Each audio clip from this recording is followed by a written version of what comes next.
الشيطان الرجيم ببركة بسم الله الرحمن الرحيم اقرأ باسم ربك الذي خلق কেউ উঠবেন না قال الله تعالى أيضا إنما يخشى الله من عباده العلماء قال رسول الله صلى الله تعالى عليه وسلم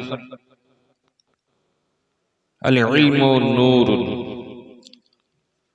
صدق الله المولانا العظيم وبلغنا رسوله الأمين المتين الكريم ونحن على ذلك لمن الشاكرين والشاهدين الحمد لله رب العالمين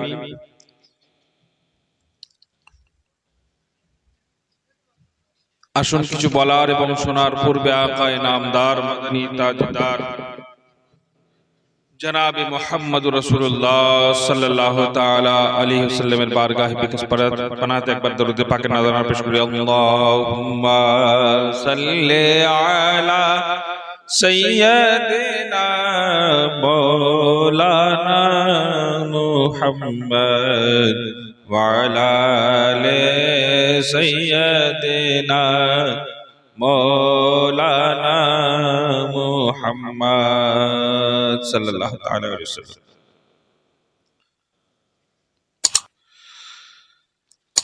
মুআজ্জাজ সামিনে কিরাম, সময় স্বল্প,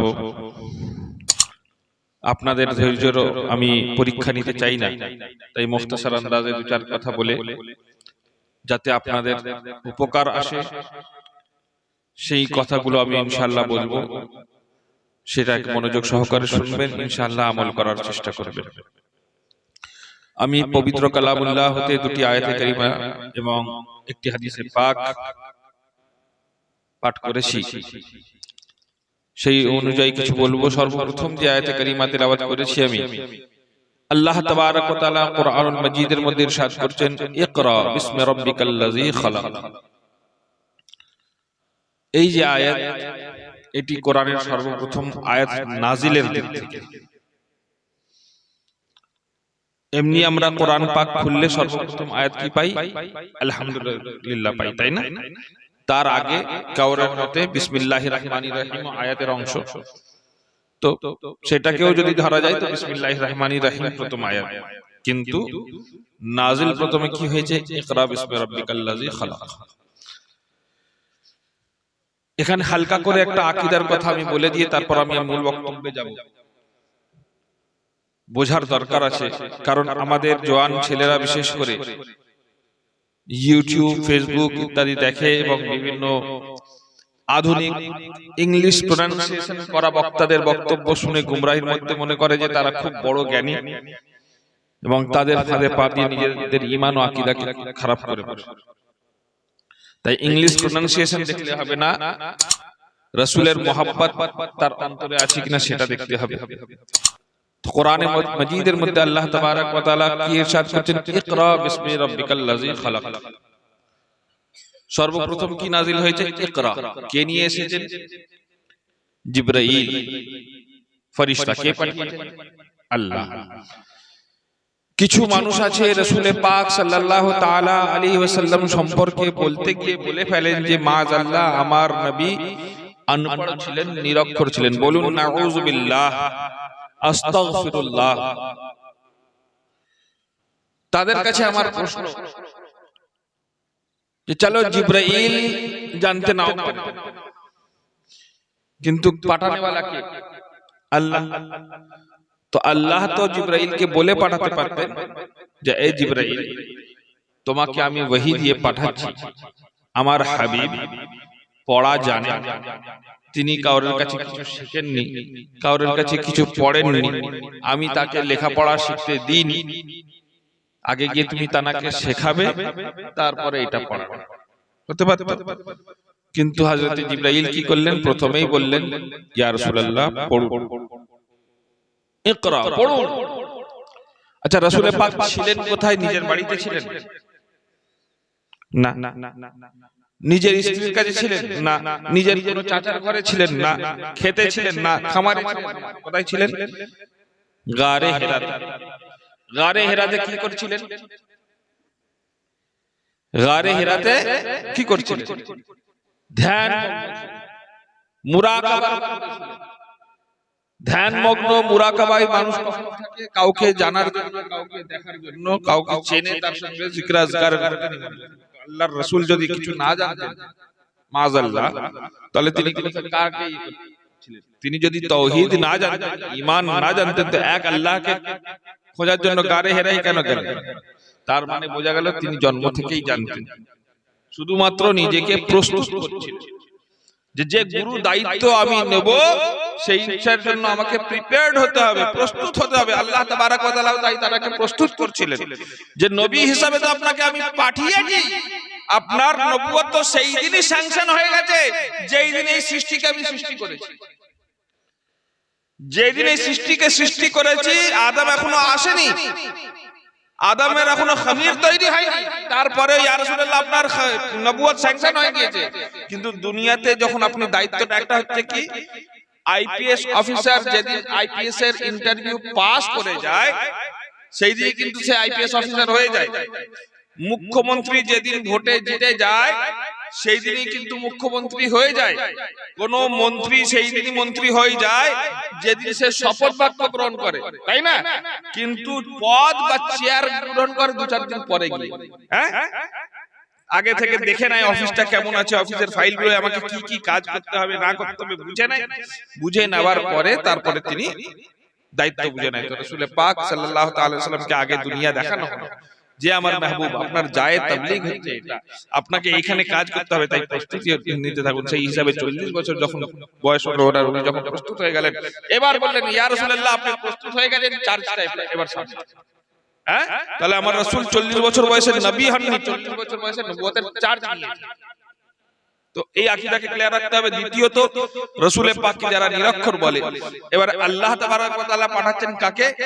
জিবরাইলকে। হ্যাঁ, জিবরাইল এসে বলছেন যে পড়ো। তো রাসূল পাক ছিলেন কার ধ্যানে?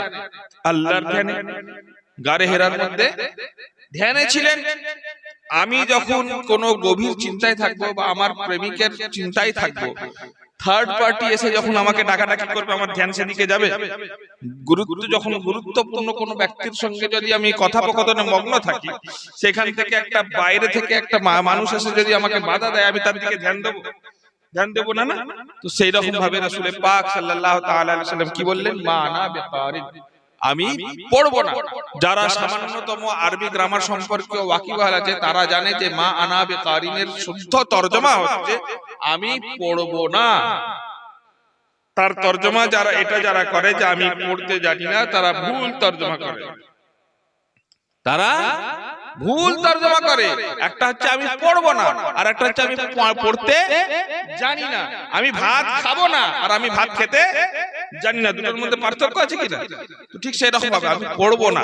কি বলছেন রাসূল পাক? পড়বো না। তো হযরত জিবরাইল বলছেন ইকরা, ফের বলছে, বুকে জড়িয়ে ধরছেন।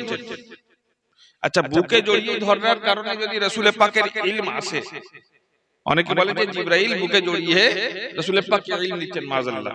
তো রাসূল পাককে বুকে জড়িয়ে ধরার কারণে যদি ইলম আসে, তাহলে প্রথমবারই চলে যাওয়া দরকার ছিল। 3 বার বারবার করার কি দরকার ছিল?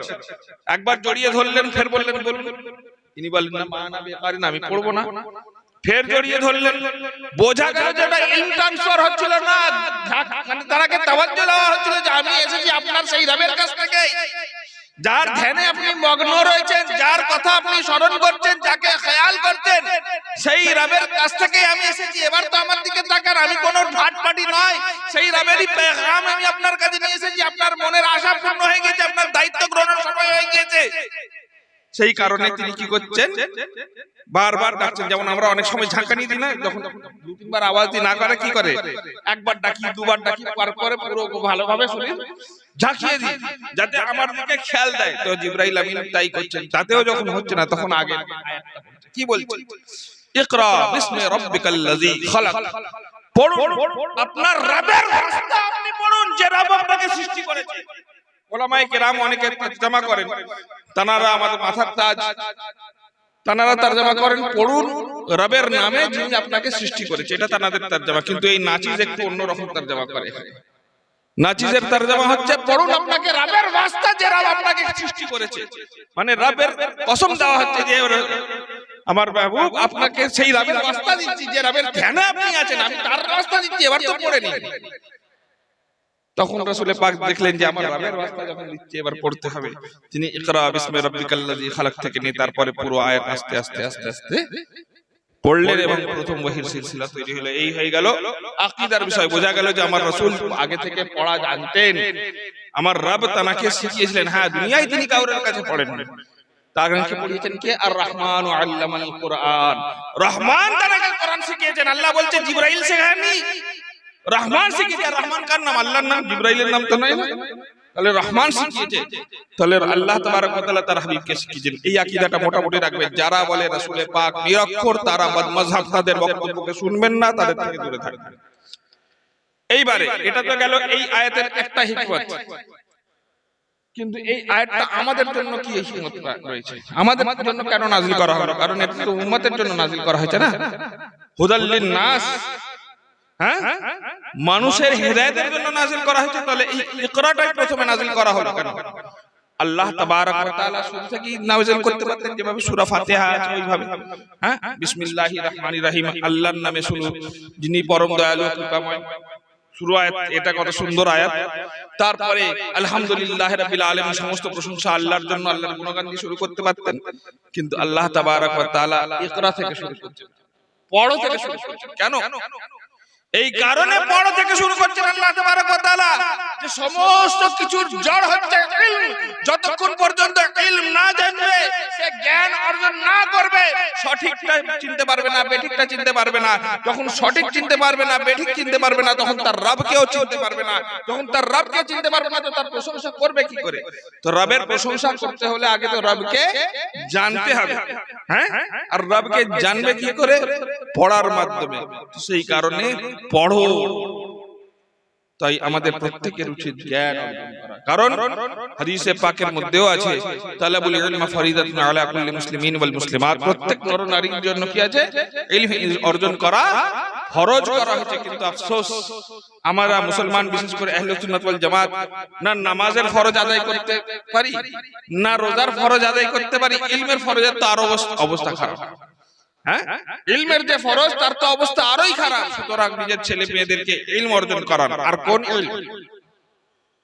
আল্লাহ তাবারক ওয়া তাআলা বলছে ইকরা বিসমি রাব্বিকাল্লাযী খালাক, সেই রবের নামের ইলম পড়ো, যে রব তোমাকে সৃষ্টি করেছে তার নামের ইলম পড়ো।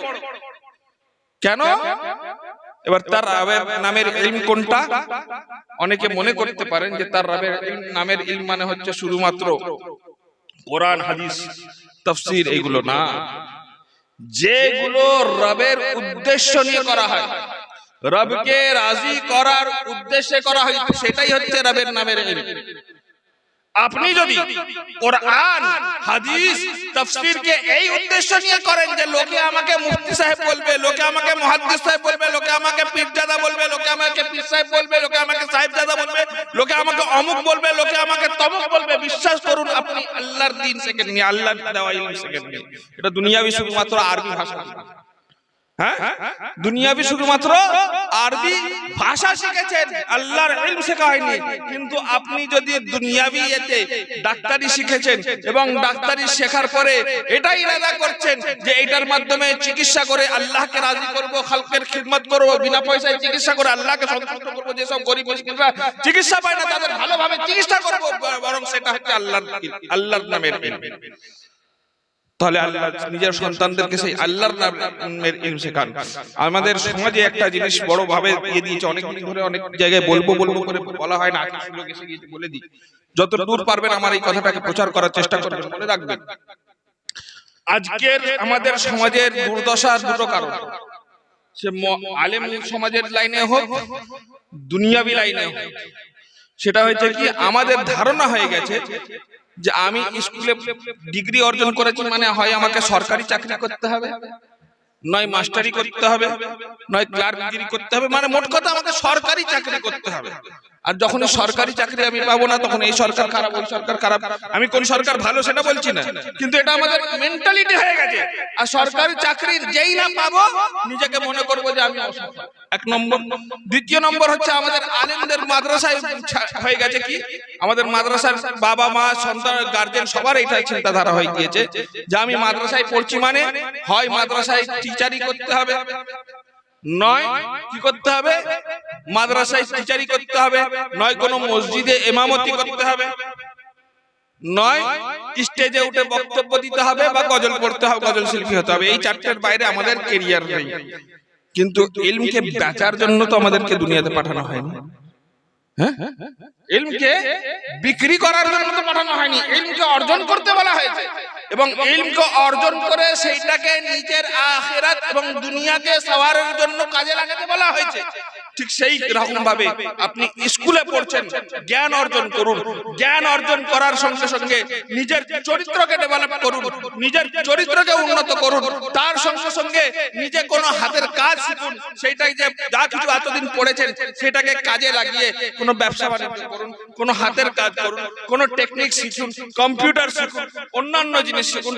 ঠিক সেই রকম ভাবে যারা মাদ্রাসায় পড়ছে তারা মাদ্রাসায় পড়ার পরে হালাল উপায়ে রুজি অর্জন করা যায় কিভাবে। শুধু যে মাদ্রাসায় পড়াতে হবে তা তো জরুরি নয়, শুধু যে মসজিদে থাকতে হবে তা তো কোনো জরুরি নয়।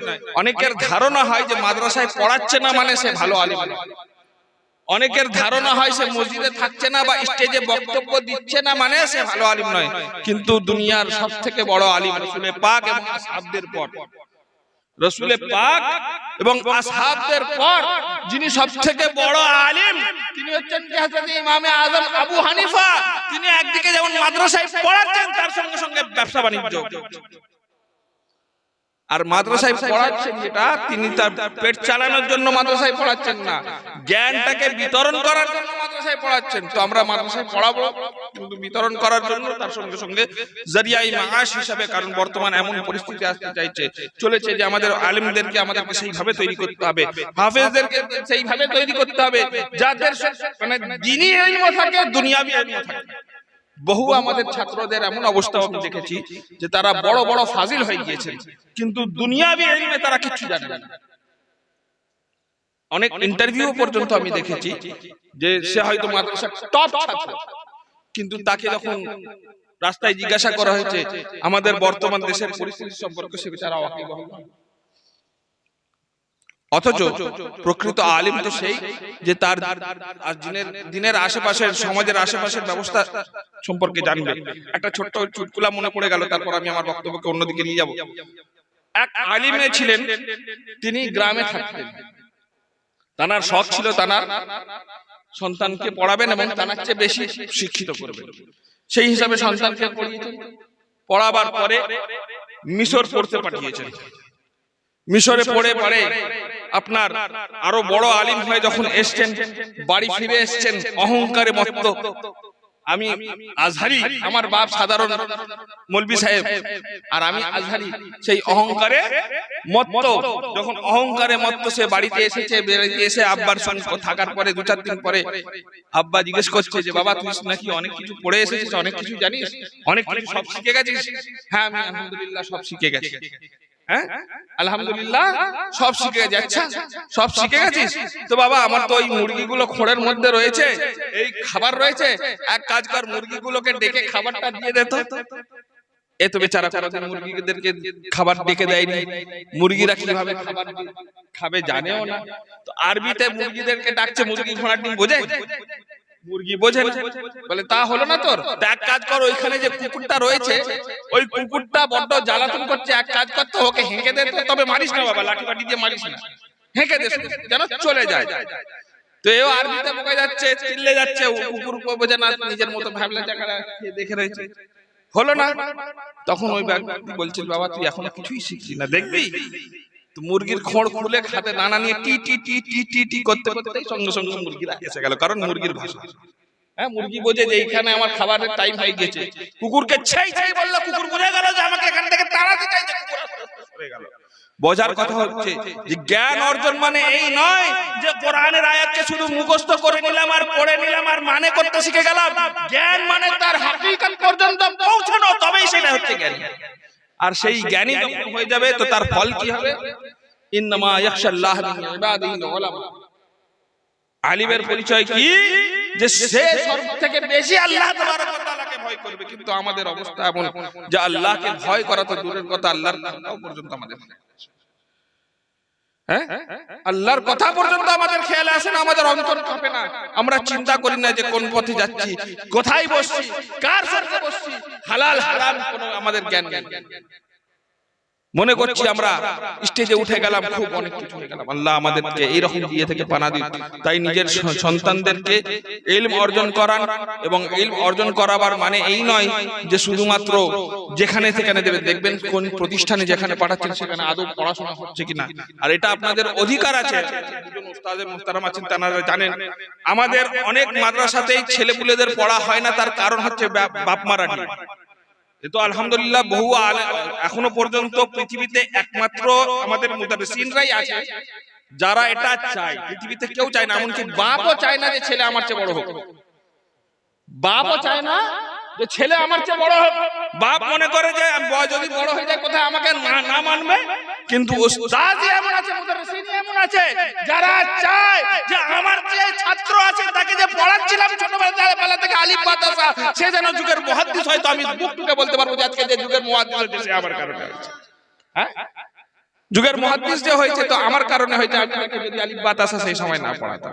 এটা উস্তাদদের হিকমত। সেই উস্তাদদেরকেও সম্মান করুন এবং ছাত্রদেরকে সেখানে পাঠাবার চেষ্টা করুন, এবং তার সঙ্গে সঙ্গে খোঁজ নেবার চেষ্টা করুন যে আদৌ ছেলেটা পড়ছে নাকি মোবাইল নিয়ে টাইম পাস করছে। বাড়িতে আসুন, আসার পরে দেখুন যে আপনার ছেলে যে মাদ্রাসায় ছিল, মাদ্রাসায় নামাজ কালাম পড়েছিল, এখানে এসে কেন পড়ছে না? সেই যে তুই মাদ্রাসায় ইয়ে করেছিস, তোকে বাড়িতে নামাজ পড়তে হবে। যদি ছেলে না শোনে তাকে শাসন করুন।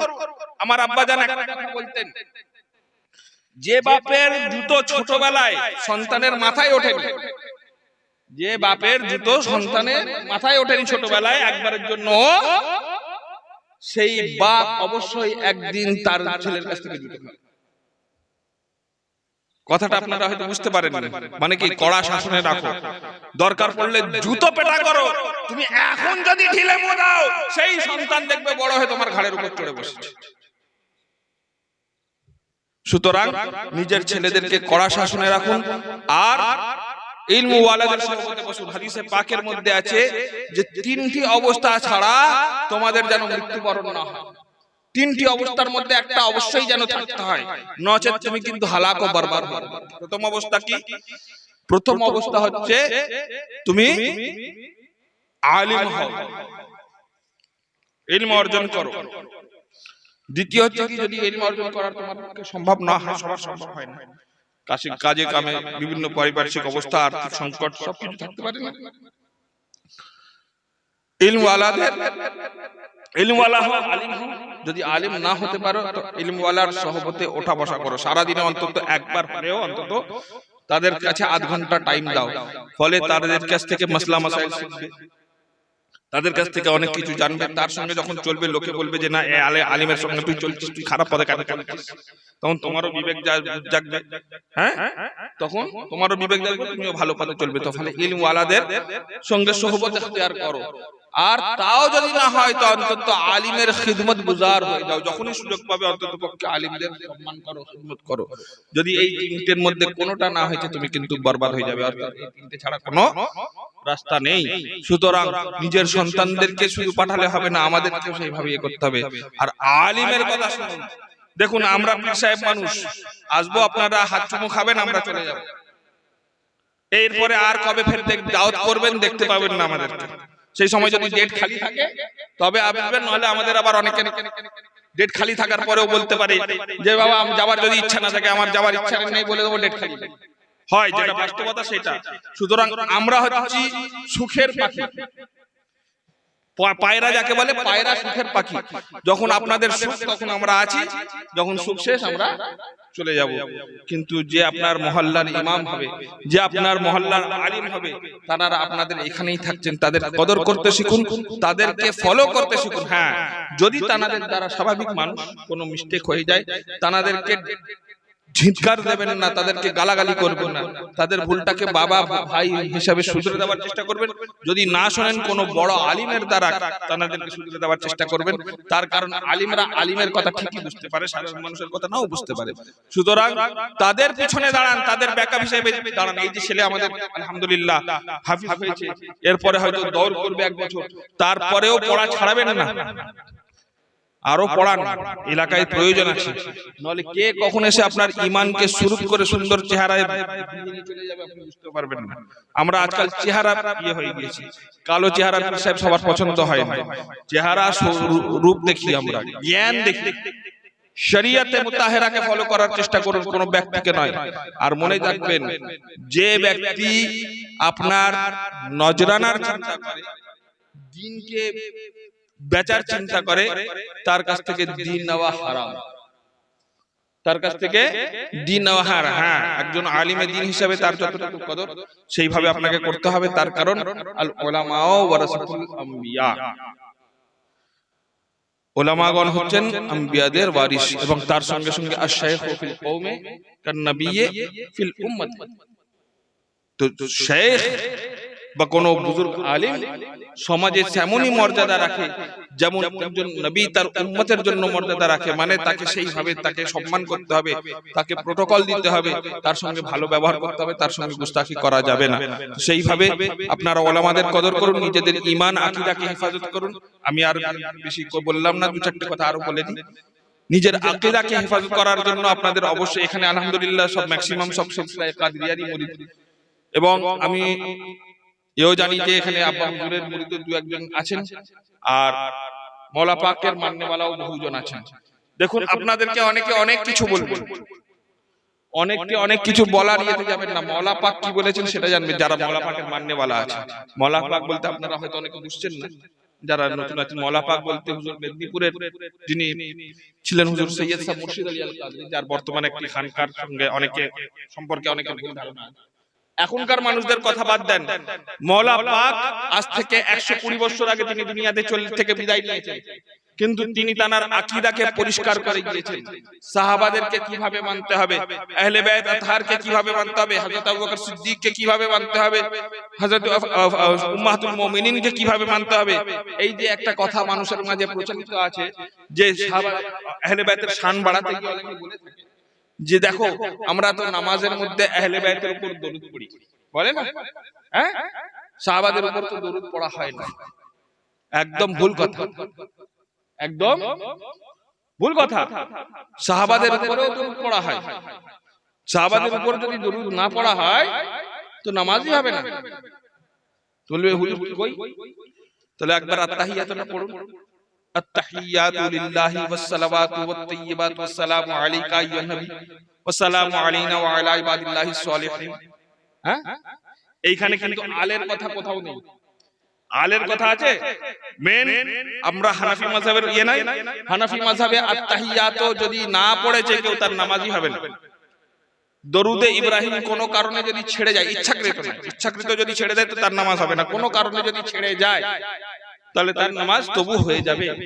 কিন্তু দরুদে আপনার আত্তাহিয়াতু যদি ছেড়ে যায় তো তার নামাজই হবে না। সে ইচ্ছাকৃতভাবে ছাড়ুক আর অনিচ্ছাকৃতভাবে ছাড়ুক, যদি আত্তাহিয়াতু ছেড়ে যায় তাহলে তার নামাজ হবে না। আর সেই আত্তাহিয়াতুর মধ্যে ওয়া আলা ইবাদিল্লাহিস সালিহিন, নেক বান্দাদের উপর দরুদ হোক। এবার বলুন সাহাবায়ে কেরামরা নেক ছিলেন? হ্যাঁ, অনেকে বড় গর্বের সঙ্গে বলে আমার পীরের হাতে যারা মুরিদ হয়েছে তারা সব জান্নাতি, বলে কিনা? আমার পীরের হাতে যারা মুরিদ হয়েছে সব জান্নাতি, সে চাড়াল হোক যাই হোক না কেন। আর যারা রাসূল পাকের হাতে মুরিদ হলো তারা একদিনের মধ্যে সব মুরতাদ হয়ে গেল। হ্যাঁ, রাসূল পাক ইন্তেকাল হতে না হতেই মুরতাদ হয়ে গেল। এই রাসূল পাকের শিক্ষা। তোমার পীর কবে মারা গিয়েছেন তার হাতে তোমরা মুরিদ হয়েছিলে, সব জান্নাতের সার্টিফিকেট নিয়ে নিয়েছো।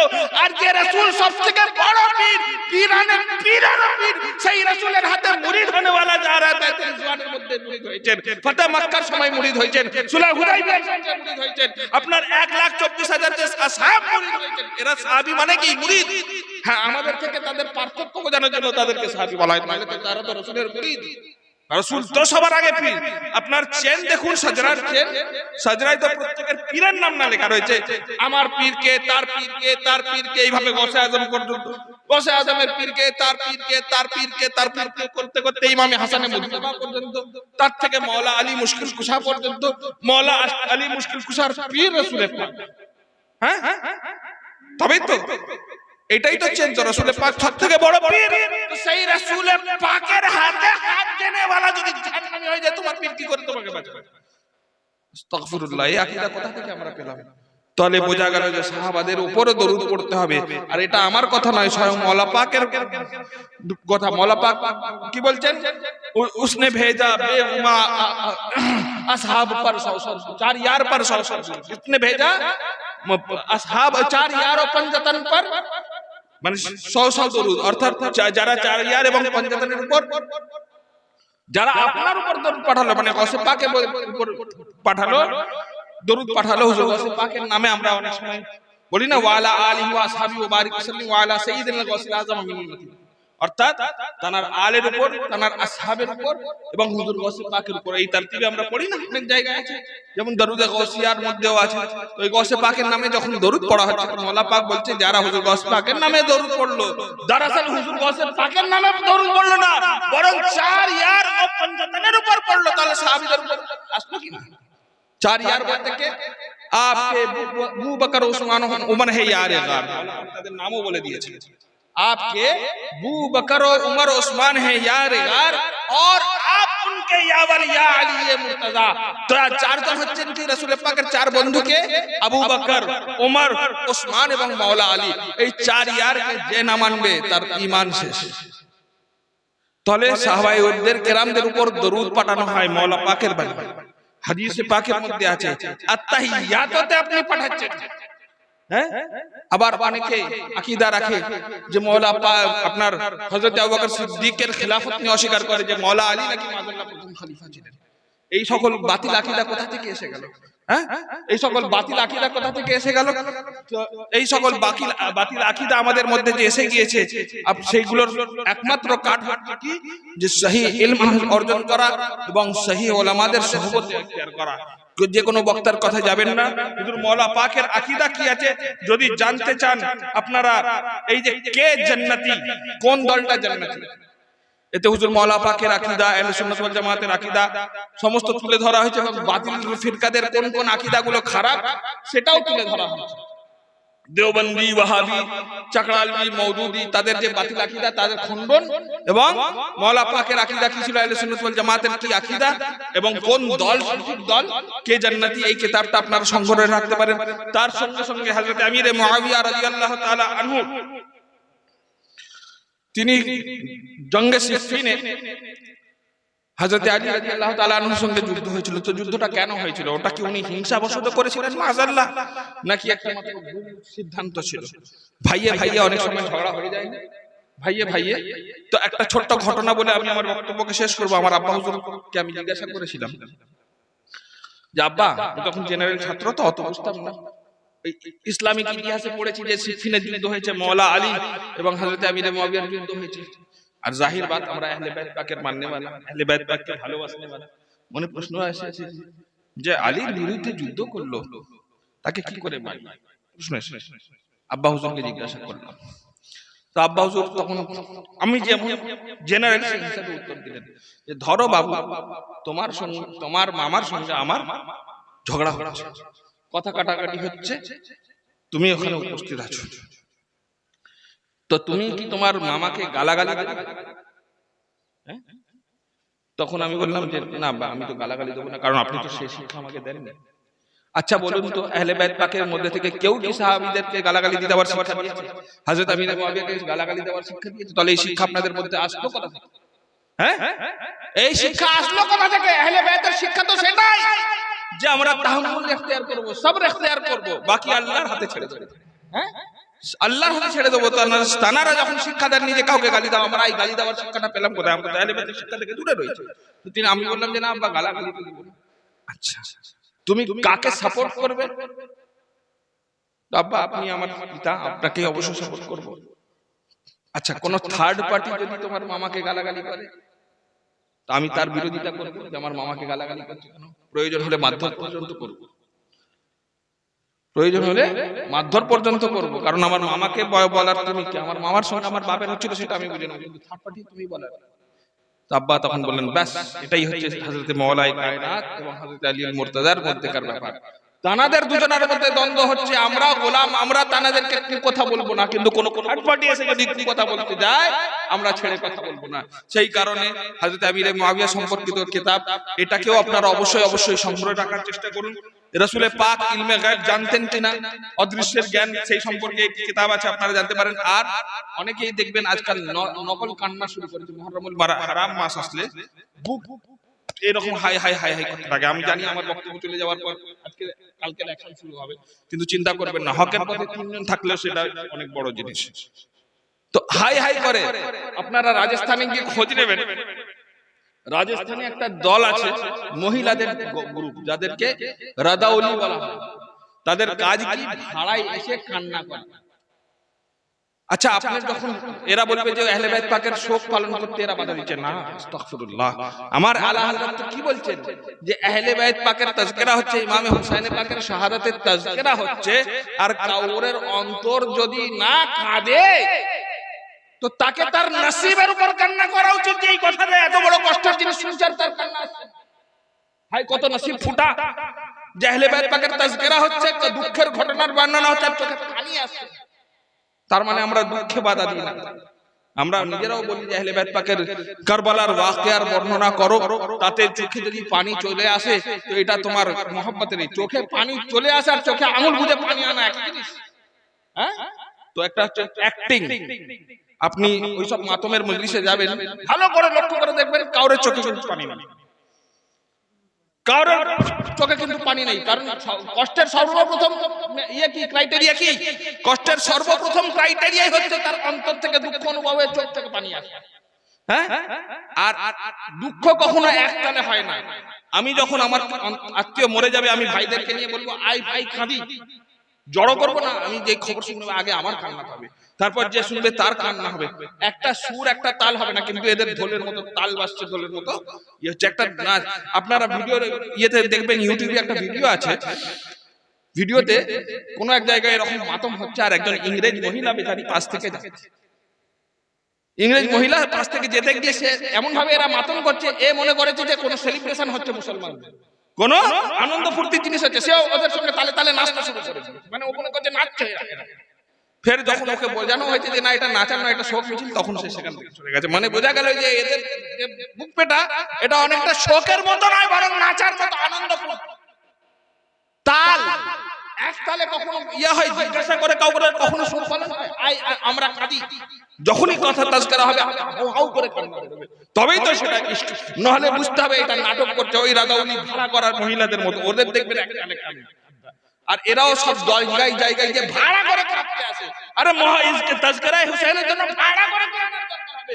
অন্তর থেকে আপনি কলিজা ইয়ে হয়, আর এতই যদি মোহাম্মদ কলিজা কেটে রেখে দেন, তার বেলায় নাই, যেই কেটে যাবে একটু মার গোলাপ পানি, মার গোলাপ পানি, মার গোলাপ পানি। তো সেই মাতম তাকে অপপ্রচার করার জন্য কোরআন ও হাদিসের অপব্যাখ্যা করে থাকে, সেই অপব্যাখ্যার জবাবের জন্য মাতম প্রসঙ্গ এই কিতাবটা অবশ্যই আপনারা অবশ্যই রাখবেন। যে তারা ভুল ভাল যে ব্যাখ্যা দেয়, যে হাদিসে পাকের মধ্যে আছে রাসূল পাক নাকি মাদাল্লাহ মাতম করেছিলেন, কোরআনে পাকের মধ্যে আছে নাকি তিনি মাতম করেছিলেন, কোরআনে পাকের মধ্যে নাকি মাতম করার আছে, হযরত আয়েশা সিদ্দিকা নাকি রক্ত মাতম করেছিলেন, মাদাল্লাহ, এই ধরনের ভুল ভাল কথা রয়েছে, তার সমস্ত কিছুর জবাব ওর মধ্যে রয়েছে। তো আমার যতগুলো কিতাব আছে সবগুলোকে একটা অবশ্যই সঙ্গে রাখবেন, তাহলে ইনশাআল্লাহ আজিজ আপনাদের আকীদার হেফাজত হবে আর আপনাদের আমলের হেফাজত হবে। ওয়া আখিরুদ দাওয়ানা আনিল হামদুলিল্লাহ।